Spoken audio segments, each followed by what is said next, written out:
Boa tarde, eu me chamo Stephanie Labadessa e, juntamente com o meu grupo, iremos apresentar sobre conjecturas e teorias, explicação e compreensão, que é o capítulo 7. Primeiramente, conjetura, que vem do latim conjectura, tem por significado ser uma opinião fundamentada em aparências, possibilidades, intuições, analogias do que está sendo pesquisado com o que já é conhecido, ou seja, é uma ideia, fórmula ou frase que não foi provada ser verdadeira. Em uma pesquisa, é impossível que ela não comece por meio de uma conjetura do que vai ser pesquisado, pois todas as pesquisas se iniciam por pensamentos, reflexões, observações, conhecimentos prévios do pesquisador e entre outras coisas. Na pesquisa dedutiva, essa conjetura é a premissa inicial, sobre a qual o raciocínio se desenvolve. Na indutiva, ela ajudará a formar premissas nos raciocínios indutivos, determinando os campos onde serão procurados dados de observação.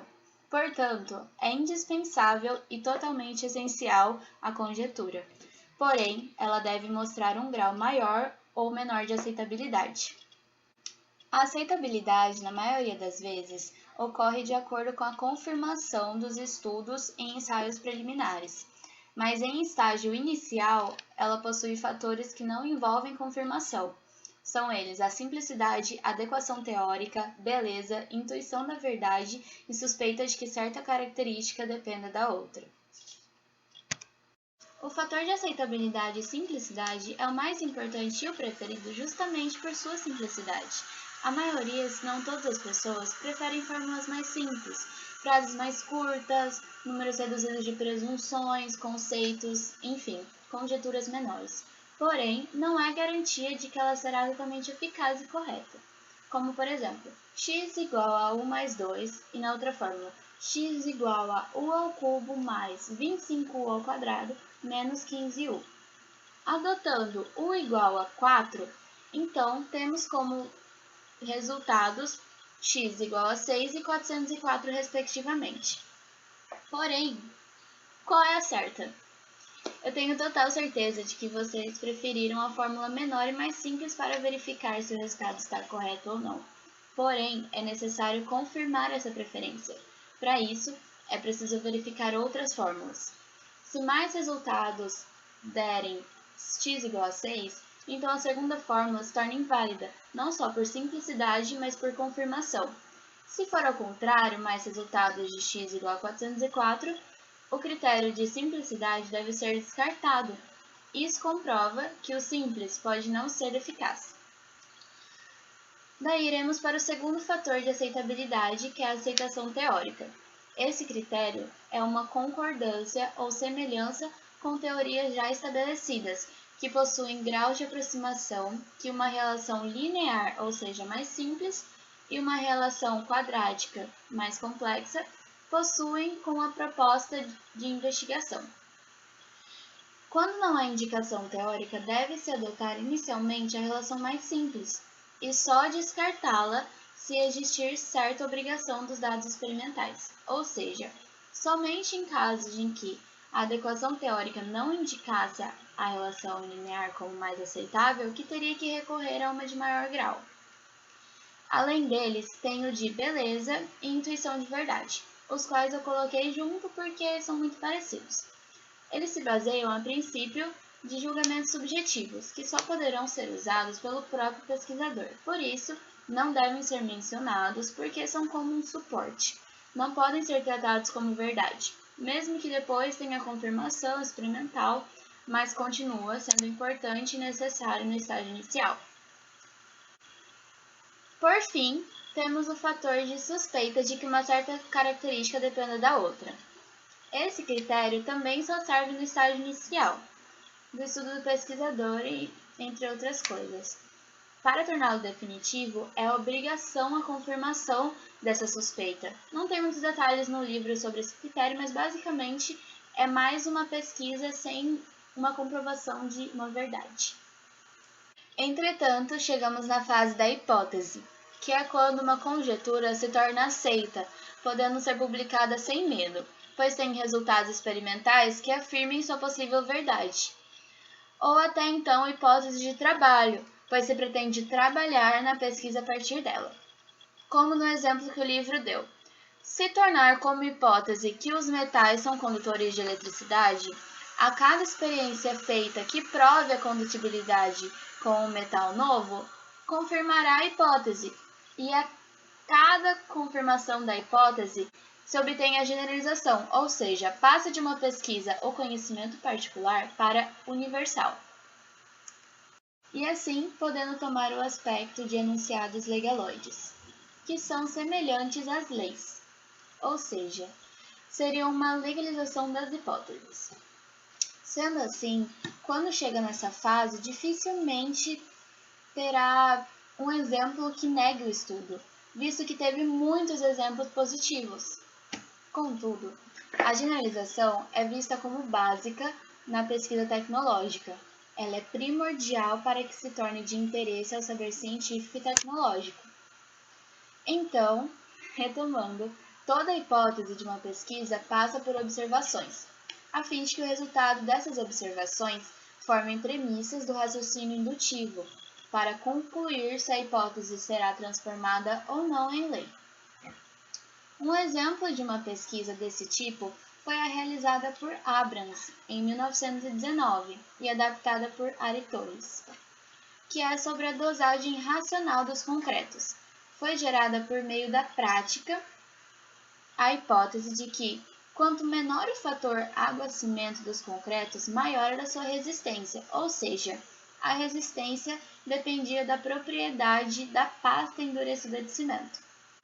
Com isso, fizeram vários testes moldando corpos de prova cilíndricos de concreto com inúmeros fatores de água por cimento, fatores pelos quais envolvem os pesos destes, e rompendo eles após a cura, a fim de determinar a sua resistência à compressão e assim legalizar a hipótese.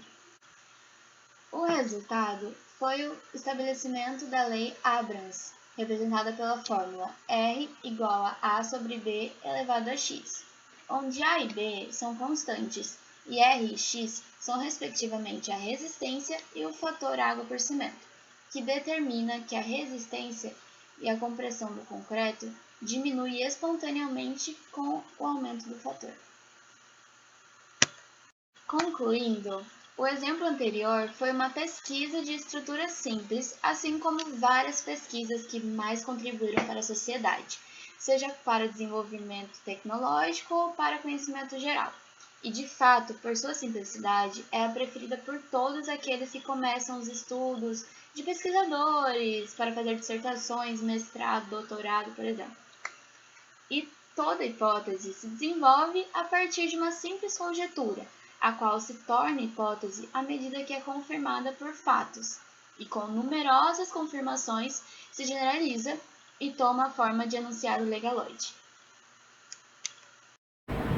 Olá, meu nome é Camila e eu vou apresentar os tópicos 3 e 4 do capítulo 7 de Milton Vargas.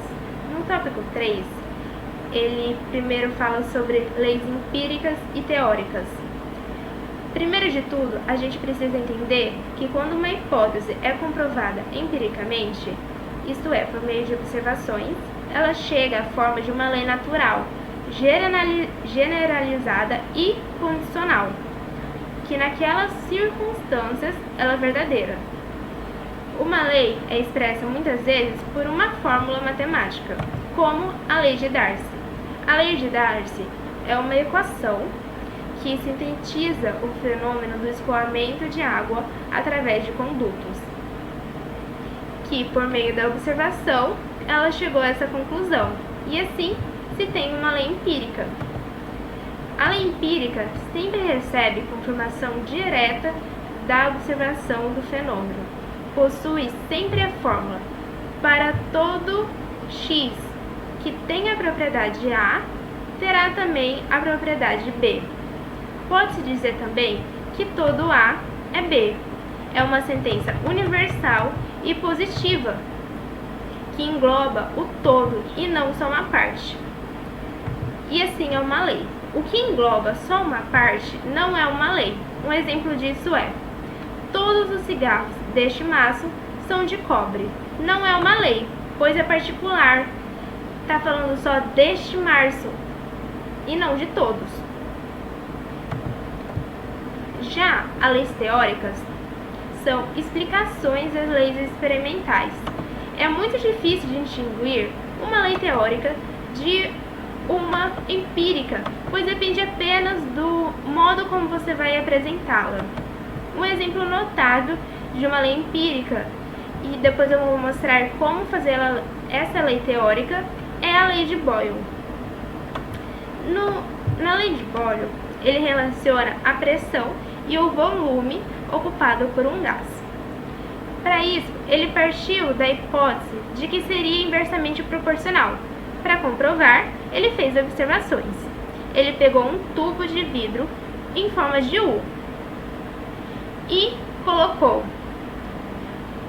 Ele fechou no ramo menor o tubo e deixou uma certa quantidade de volume de ar ali. E no tubo com ramo maior, ele preencheu com mercúrio. Ao longo da experiência, ele foi colocando mais mercúrio, de modo que sua altura no tubo aumentasse. Quando a altura aumentou, a pressão no ar também aumentou e diminuiu o volume de ar que tinha ali no ramo menor.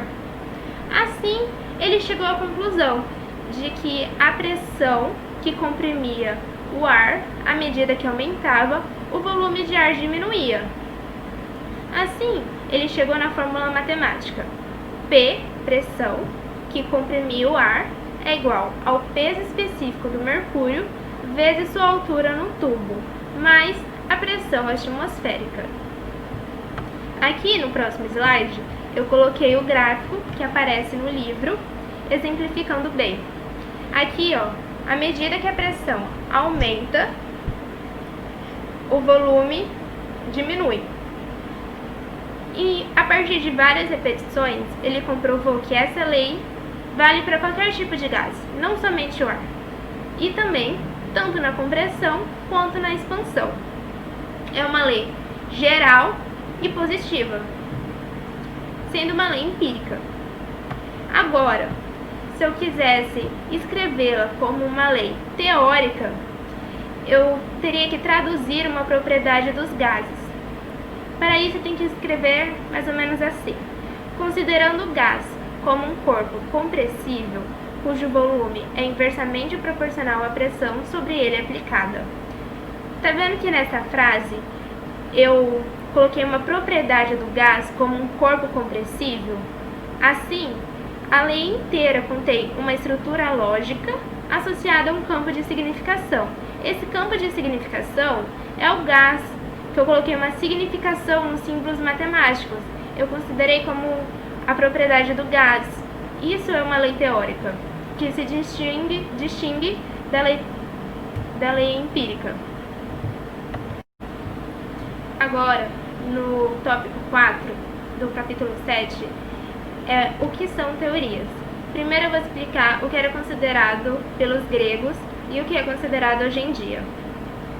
Antes, pelos gregos, teoria origina-se na capacidade humana de ver uma lei que torna os fenômenos logicamente compreensíveis.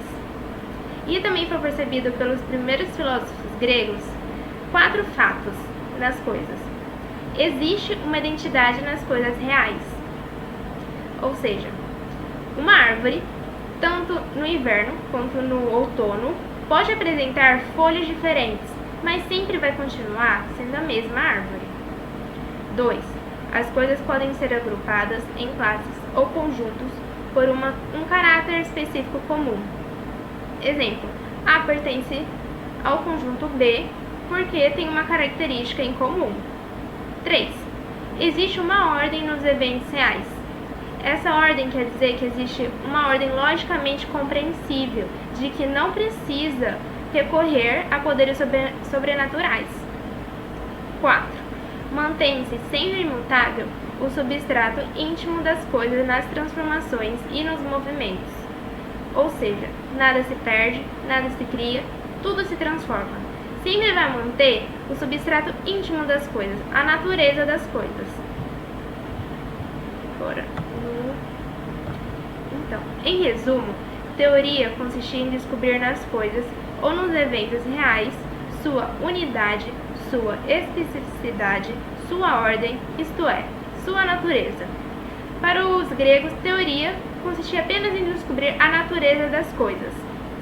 Para eles, uma teoria só seria falsa se partisse de princípios falsos, já partisse da hipótese falsa, ou se fossem cometidos enganos no caminho até a sua conclusão. Após isso, apareceram também outras teorias, como as teorias axiomáticas. Elas partiam de axiomas e progrediam por deduções lógicas às conclusões. Um exemplo, física de Aristóteles. Ele partia de um axioma e progredia por meio da lógica suas conclusões. A geometria de Euclides também. Hoje em dia, a lógica não é mais vista assim.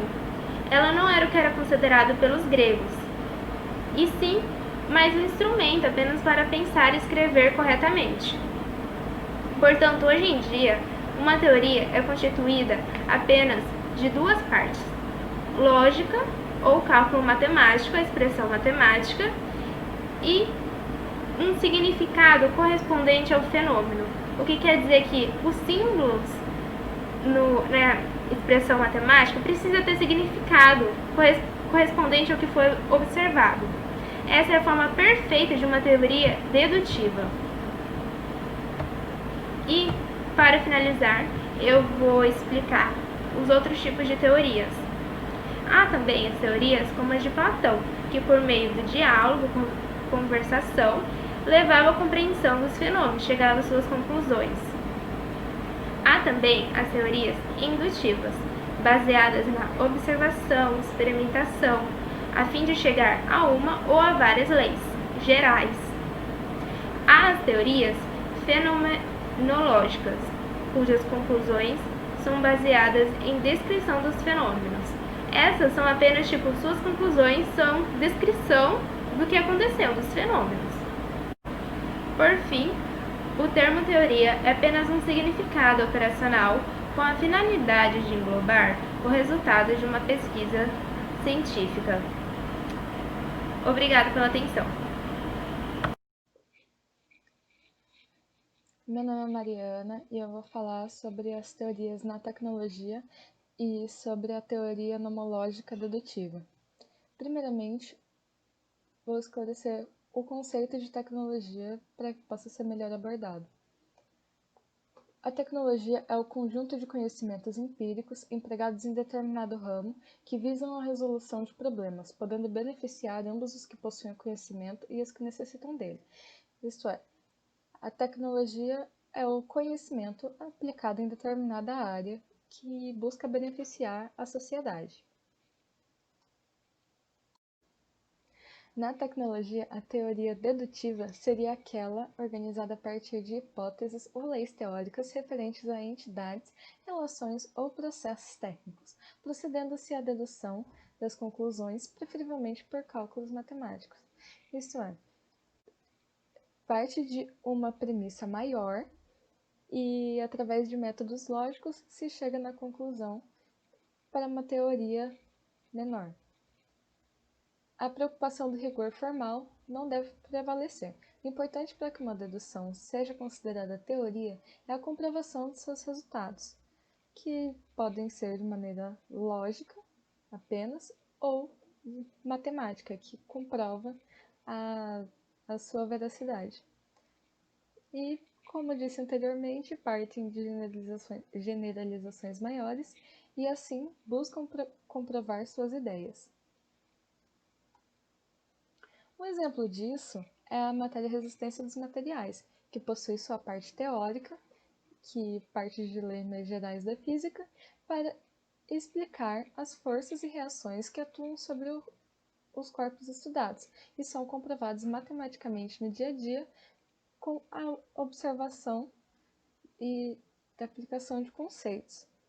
Então, basicamente, a resistência dos materiais busca na física leis e teorias que explicam as observações de esforços em um corpo e as forças internas e externas que atuam sobre o corpo. A possibilidade de entender a resistência dos materiais como uma teoria dedutiva não implica nem formalismo rigoroso, nem o fato de que não seja permitido que os estudantes que desenvolvam soluções baseadas em experiências ou observações empíricas, ou que, para tal, lancem mão de soluções de teorias mais amplas e formalizadas. Como foi dito, o fato de considerar a resistência dos materiais como uma teoria dedutiva não faz com que ela seja uma lei rigorosa, uma teoria muito rigorosa. E isso faz com que quem estuda a resistência dos materiais tenha a liberdade de poder, através de observações, perceber e relacionar tudo aquilo que é aprendido. Já a teoria indutiva na tecnologia são aquelas constituídas por uma ou várias leis naturais, como generalização de dados de experiência ou observação, acrescida de dados que as justifiquem e mais de descrições de fatos e acontecimentos que as comprovem. Então, basicamente, na teoria indutiva, é como se pegassem os dados de uma pequena experiência, uma pequena teoria, e amplificassem para que haja uma generalização dos resultados dessa. Essas teorias são aquelas constituídas a partir de investigações que levam às chamadas fórmulas empíricas, isso é, generalizações mais ou menos amplas de correlações observadas entre eventos naturais ou artificiais ligados entre si por relações de causa e efeito ou por simples coincidência de ocorrência. Simplificadamente, são as generalizações de casos particulares, que podem acontecer por causa e efeito ou por coincidência. Como exemplo disso, temos o acontecimento citado no livro de Milton Vargas, que foi utilizado para fazer esse trabalho, onde um pesquisador decidiu coletar dados sobre as cheias que ocorrem na Escócia e no país de Gales.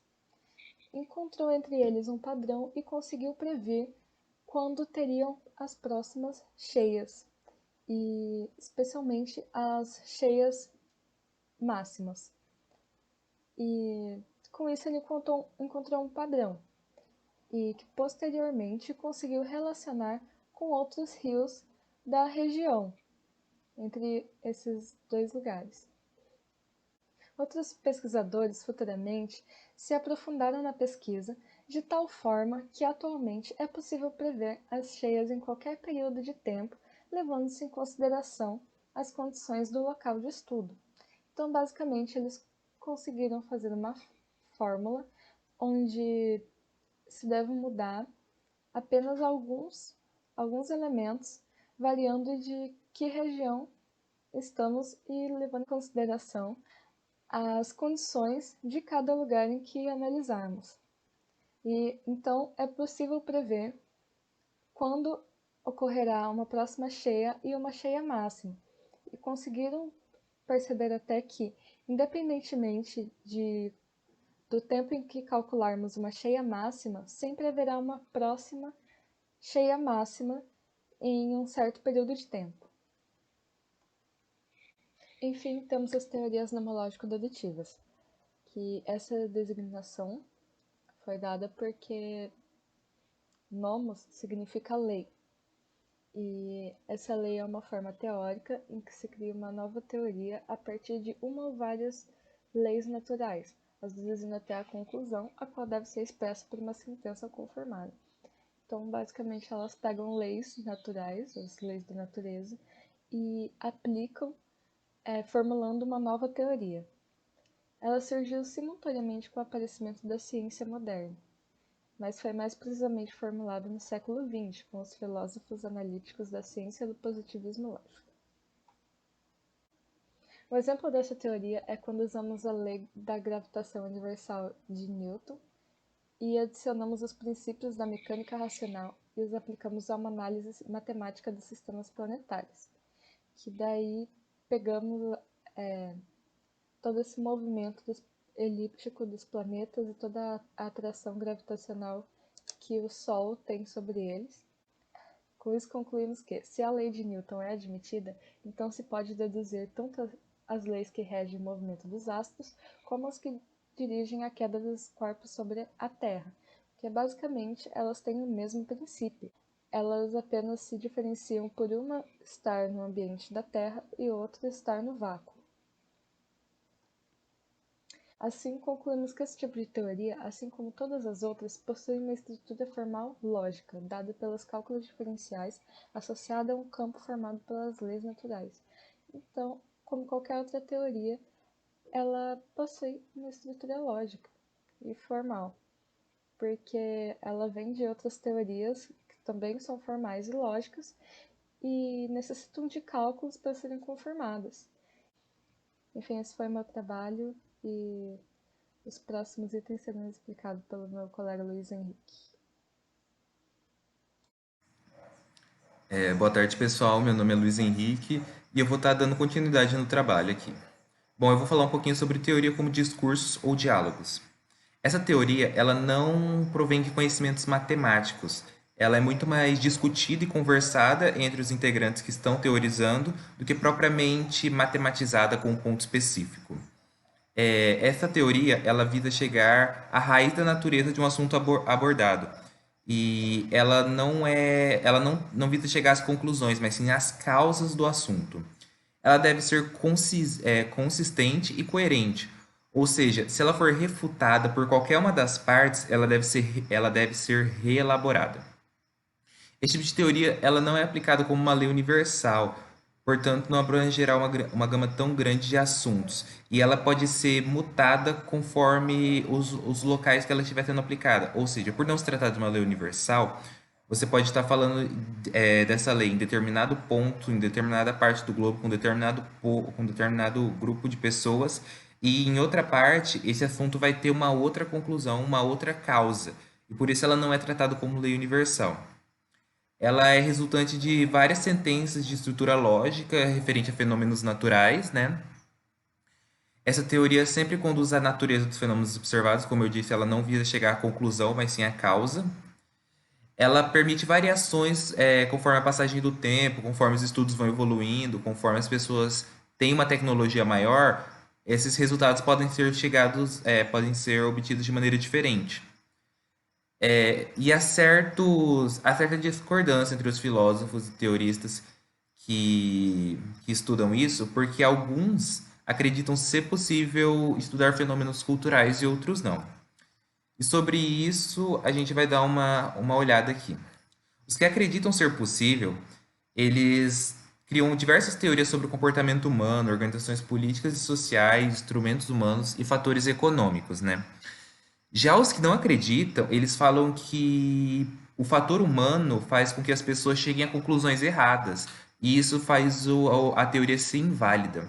Além disso, eles falam que o fator humano faz a teoria ser algo até caótico, e por isso você não pode estudar esses fenômenos humanos e muito menos compreendê-los. Além disso, essas teorias como discurso, elas devem ser analisadas sobre diversos pontos de vista. Como vocês podem ver ali na imagem, ambos estão vendo daquele ponto de vista deles, um é um 6 e outro é um 9, e ambos estão certos. Só que por isso eles devem chegar a uma conclusão lógica partindo desses discursos, entenderam? Modelos. Todas as teorias científicas, elas são construídas pela combinação de vários termos que envolvem o raciocínio humano, que é a razão, a parte observável, que é a sensação, e o momento empírico que se passa. Assim, o modelo visa explicar de uma maneira mais clara e facilitada a teoria na prática. Vamos começar primeiro falando do modelo imagístico. Quando nós pensamos na teoria atômica de Bohr, por exemplo, na hora nós imaginamos um centro, um núcleo, com vários elétrons orbitando em volta, né?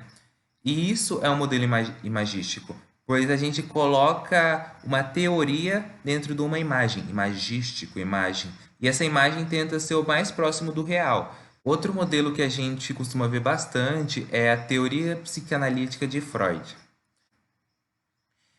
Ela pode ser desenvolvida de várias formas, né? Principalmente que ela tem várias fases, mas a parte central é que a mente humana ela tem três partes principais. O id, que é responsável pelos desejos e pulsações, tudo que aquilo que é vontade do homem, e ela fica na parte inconsciente. O ego, que é a sua parte mais consciente, que seria a sua consciência, né? Ela é responsável por pegar esses desejos do id e colocar e se adequar com a realidade, né? E o superego, ele é a parte que absorve a moral da sociedade. Por exemplo, se a sociedade impõe isso, ela também tem, tipo, os desejos dela, mas, tipo assim, se uma pessoa é instruída que ela precisa fazer tal coisa para que ela seja uma pessoa boa, tudo isso vai se juntando no superego. E isso vai criando uma visão do seu eu, do super-eu, do eu ideal, que seria a pessoa perfeita na sua visão, entendeu? Aí o modelo físico, né? Os modelos físicos são constituídos por objetos, né? Eles são comumente apresentados em escalas e geralmente são diferentes do objeto que se quer estudado, que se quer estudar, e ele visa simular alguns fenômenos naturais, como enchentes, como se uma barragem aguenta ou não determinada carga, e algumas outras situações adversas.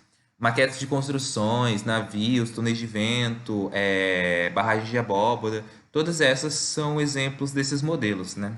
Aí aqui embaixo a gente tem uma figura de um modelo de um navio, de uma construção, uma maquete de uma construção e de um túnel de vento simulando a força do vento quando o carro está em movimento, né? Modelos analógicos. Esses modelos analógicos, eles são considerados intermediários entre os modelos totalmente matemáticos e os modelos totalmente físicos. O mais importante desses modelos são obedecer às leis físico-matemáticas da teoria pesquisada, né? Ele geralmente visa fazer uma analogia. A gente usava nas redações antigamente, analogamente falando, seria a mesma coisa, só que geralmente vocês pegam um objeto físico como uma imagem ou como uma teoria matemática, entendeu? E um bom exemplo desses modelos seriam os modelos fotoelásticos, né? Que neles é possível estabelecer uma analogia entre a modificação das propriedades ópticas de um sólido e seus estudos nas tensões. E um ponto que eu coloquei aqui é que ele é muito usado em estudos odontológicos, tipo, muito mesmo, tem muitos exemplos deles, e o que eu peguei um aqui.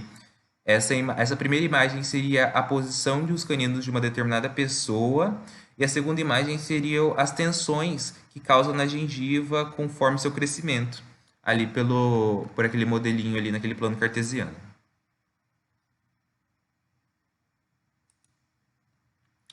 E modelos abstratos, que seriam os modelos matemáticos, né? O isomorfismo seria um exemplo deles. E quando você coloca uma equação, por exemplo, quando a gente está na nossa aula de GA, e a gente pega uma função, uma imagem de uma função, e coloca ela dentro de uma equação, a gente está transformando aquela função em um modelo abstrato. Equações diferenciais foram os exemplos que eu mais achei também desses modelos abstratos que o pessoal usa mais. Boa tarde, gente. Eu sou a Adriane e eu vou falar sobre explicações e previsões. O conhecimento e a explicação é a meta e o resultado das teorias. E a natural curiosidade humana expressa na pergunta por quê exige como resposta a explicação científica. E o que é explicação científica? Nada mais é do que uma resposta a uma pergunta sobre algo que aconteceu no mundo empírico. Ela dá-se dentro de um contexto teórico que se baseia na regularidade da natureza. A explicação científica pode ser dada em termos causais, o que acontece de forma predominante. Desse modo, admite que um fenômeno é explicado quando sua causa descoberta é indicada. Um exemplo disso é quando se explica que a Terra gira em torno do Sol por causa da gravitação universal. E também pode ser apresentada como um argumento universal dedutivo.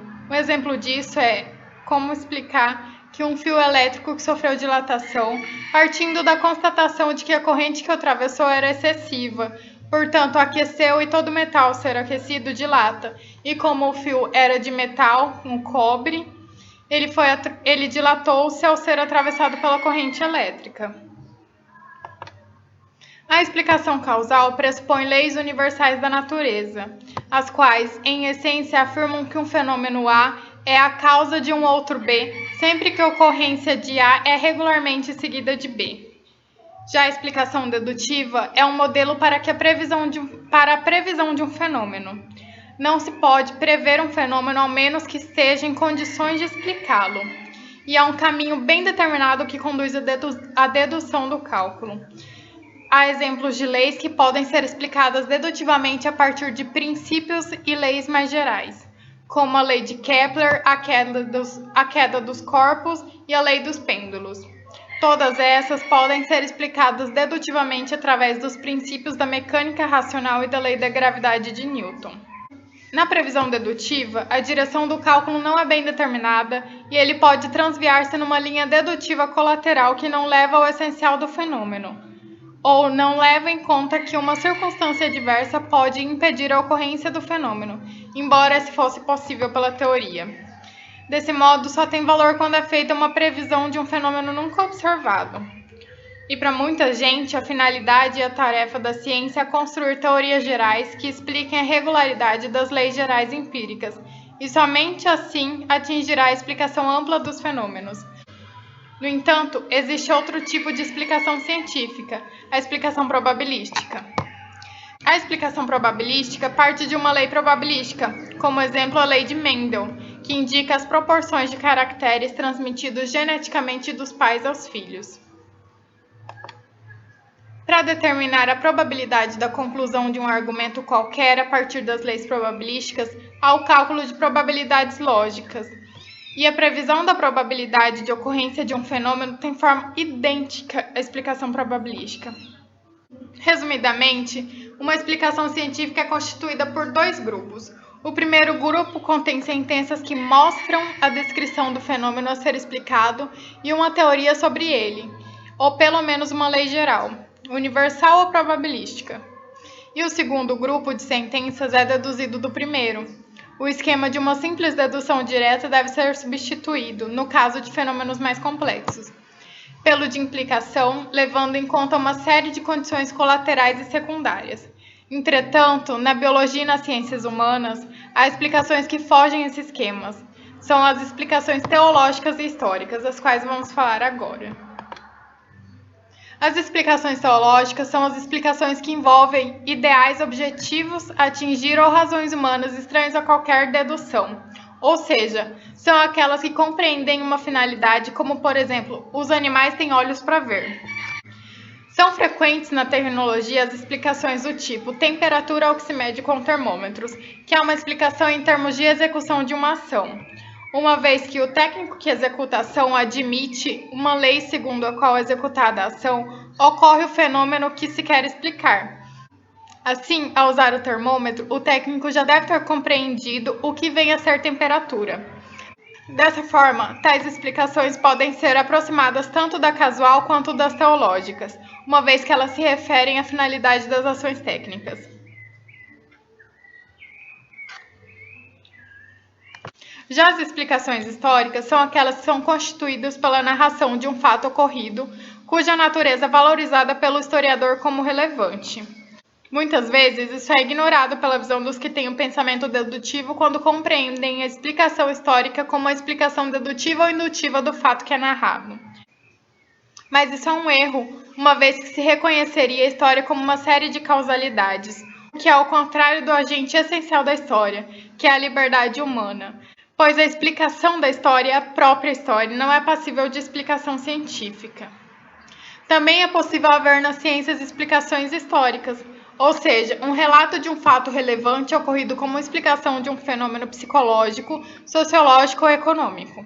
Portanto, as explicações históricas aparecem nas ciências humanas somente quando o estudo científico do homem intervém nesse fator. Na tecnologia, também há algo semelhante às explicações históricas. os chamados casos históricos, que são narrações de casos reais usados para comprovar uma teoria ou tornar mais compreensível o fenômeno do estudo. Um caso histórico só é verdadeiramente histórico quando neles intervém um fator humano. E quando o essencial humano é de tal forma atingido que o resultado da pesquisa é falseado, torna-se impossível a explicação, pois os fenômenos humanos, a rigor, não são causados. Só a compreensão do fenômeno é possível e leva a resultados reais. Assim, vamos estudar sobre a compreensão. A compreensão é o entendimento das relações internas e profundas dos fenômenos em que intervêm fatores humanos. Ela respeita a originalidade e a indivisibilidade dos fenômenos. Respeita a totalidade vivida no fenômeno e os resultados são em forma de evidência. E o reconhecimento dessa evidência é um pressuposto da compreensão. A evidência deve ser atingida através de um encadeamento lógico de asserções. A evidência trata-se de um processo de inteligibilidade do real radicalmente diferente da explicação, mas nem por isso é menos valioso. Após a compreensão nítida de um fenômeno, se torna possível a sua explicação. O inverso, contudo, não é tão evidente. Assim surge a necessidade. O inverso, contudo, não é tão evidente, e assim surge a necessidade da interpretação. Já a interpretação intervém quase sempre sobre a forma de modelos para conduzir uma compreensão dos fenômenos que foram somente explicados com base em relações externas a ele. A interpretação, no sentido de fenômeno pesquisado, gera uma nova noção de compreensão. Para que essa nova compreensão seja válida, deve ser legitimada por uma interpretação que se permita uma análise que mostre uma regularidade de conexões significativas no fenômeno pesquisado. E assim terminamos o nosso capítulo 7. Eu agradeço a todos vocês a atenção e no final terá perguntinhas para vocês responderem. Um beijo e até mais.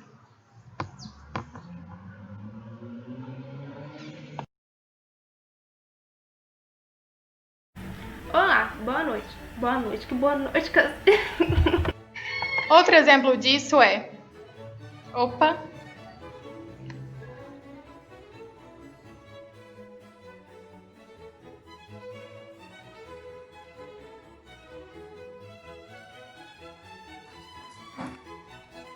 Vários testes.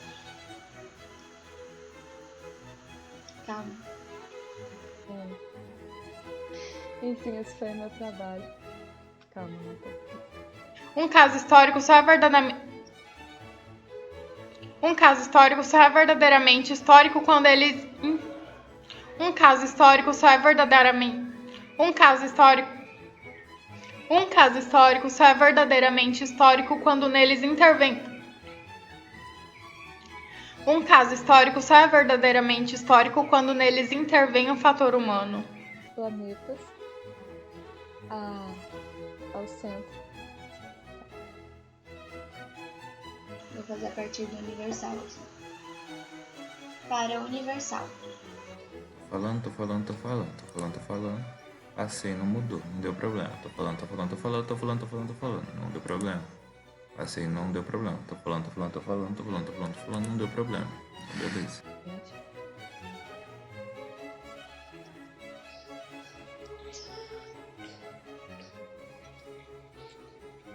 Primeiramente, eu vou explicar o que é uma lei empírica e como se distingue. Quando ela for...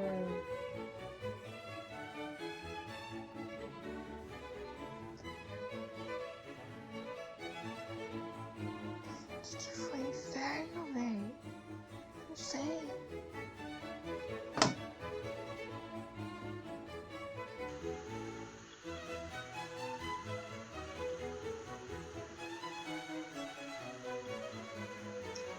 Um, dois, três. Já.